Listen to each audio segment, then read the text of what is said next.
In Angular, your views are defined within HTML templates, and templates are defined within the component decorator. You're also able to define inline HTML templates as well as external templates within HTML files.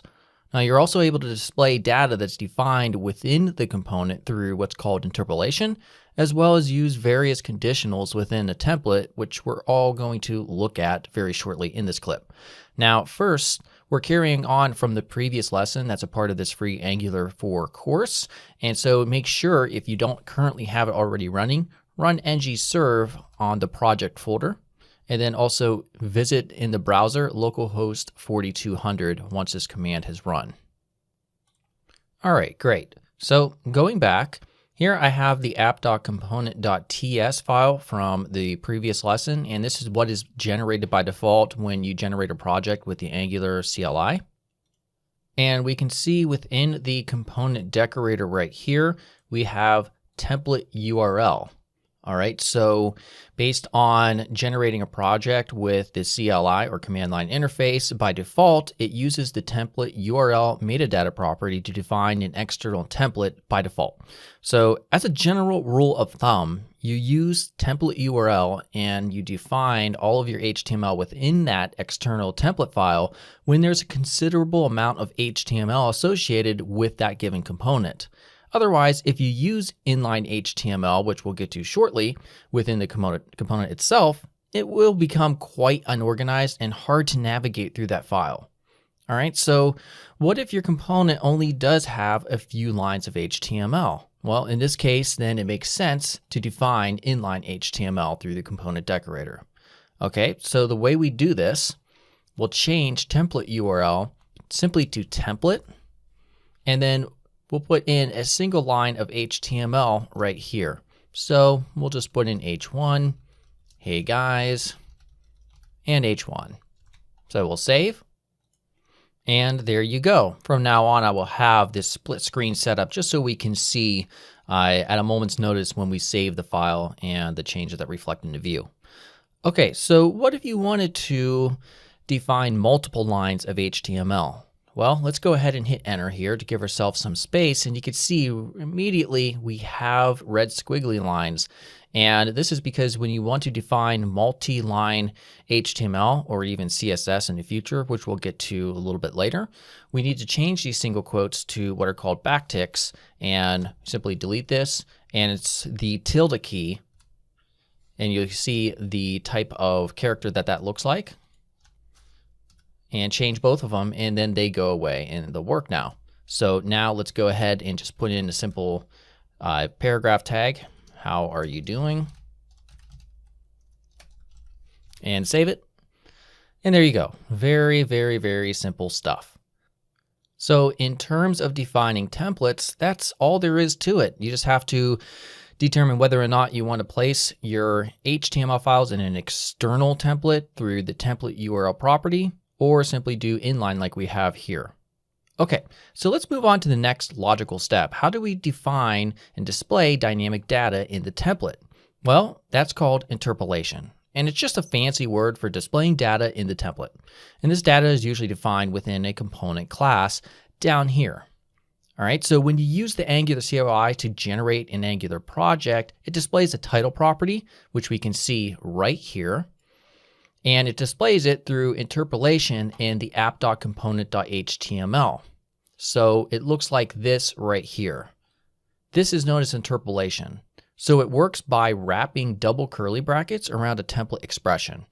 Now, the template expression in this case is a component property that just says title. So this works very simply when you just have a basic property that's defined in your component here. But what about if we wanted to display an object? So what we would do, let's create our own object right here. We'll get rid of this title here. And we'll just name it my object equals, and we define the squiggly brackets there for an object type. So and we'll just put a gender, male, age, 33, and location, USA.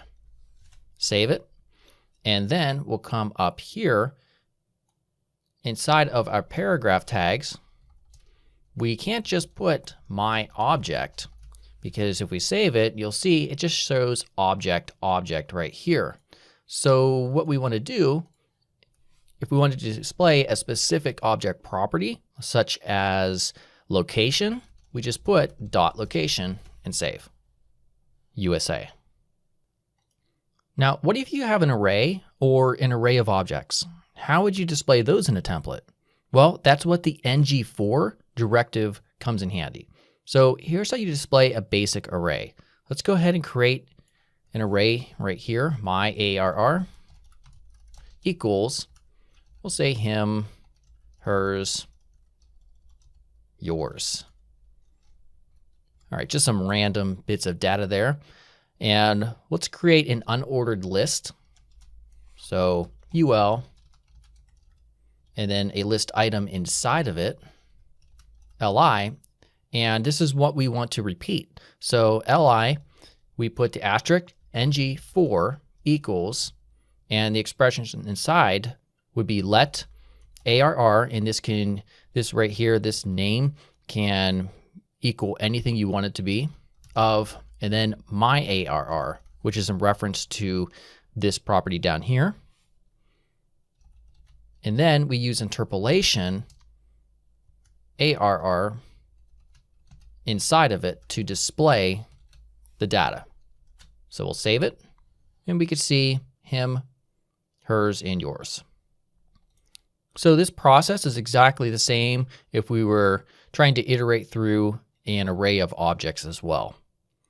So sometimes you only want to display a given template if an expression matches some condition. So in these cases, you would use the ngIf directive. So using the example that we have right here, let's go ahead and change this ngFor to ngIf, and we'll simply leave the name of our object here, or our array rather. So we'll go ahead and change this interpolation here to, yeah, I exist, and save it. So because my ARR is defined already and it's true, then it will display this list item right here. So we can also use the not exclamation point, and in this case, it won't show because it does exist. And you can additionally use equal, and let me go ahead and change this. So if it equals, for instance, we'll say something here. And of course, it won't show because it is an array, and we'll change that real quick to nothing. It will still not show it. However, if we change it here, it shows because it equals something. And we can also use does not equal as well. And finally, as an last example, we can also use else. So let's go ahead and change this real quickly. So if my ARR, we put a semicolon, else, and then we define a local variable, other TMPL, and this could be named whatever you want it to be named. All right, so now underneath this, we can use ng template, and then we bind it to other TMPL, which is the name of our local template property or variable, and I do, and we'll just close this off. So my ARR currently exists because it is defined down here. So if we save this, it's going to show this current element right here. Now, if we make this false and save it, you can see it now shows what is inside of ng template, which is no, I do. And we can also use then. So after our semicolon, we can put then and create a template or local variable for a truth template. So we can say, for instance, this will be TMPL1, else TMPL2. Let's also change this to a div.